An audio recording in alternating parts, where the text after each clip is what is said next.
Why am I so reliant on credit?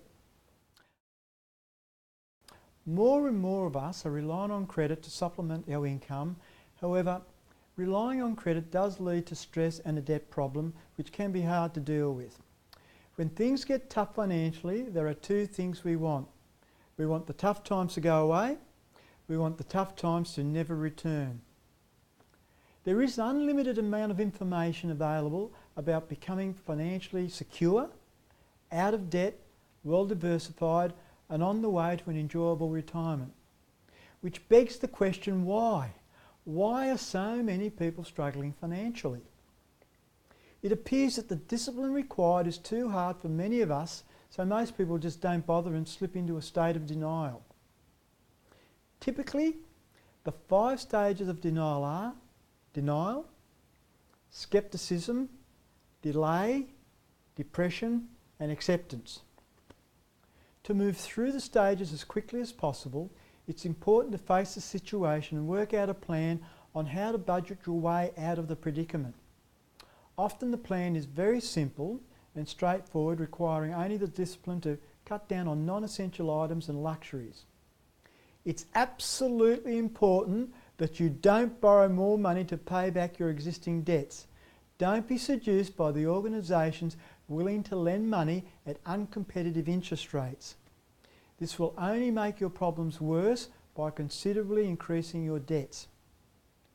Keeping track of your spending and making the decision to start and then maintain a simple personal budget is important, because it is a proven way of taking control of your finances and hence your life. 10 ways to reduce our reliance on credit. 1. Have realistic expectations.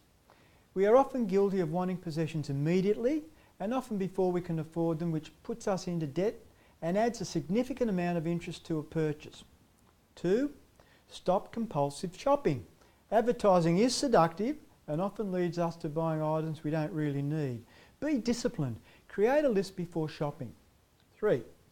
Don't be tempted to accept a credit card limit increase unless you need the flexibility and can afford to repay the outstanding balance monthly. 4. Utilise internet access to credit accounts so you can frequently monitor your spending and account balances. 5.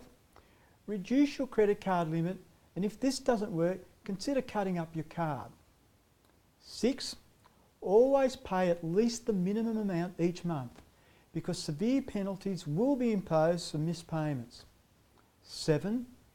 Pay off the credit card with the highest interest rate, fees and charges first.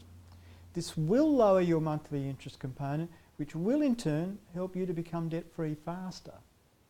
8. Transferring your debt to another credit provider or option with lower interest rate, fees and charges. 9. If you are having difficulty making your credit card payments, advise the institution immediately. You may qualify for repayment variation or on hardship grounds, receive a moratorium or have your interest reduced to help you overcome a difficult period. 10. Bite the bullet and start a personal budget.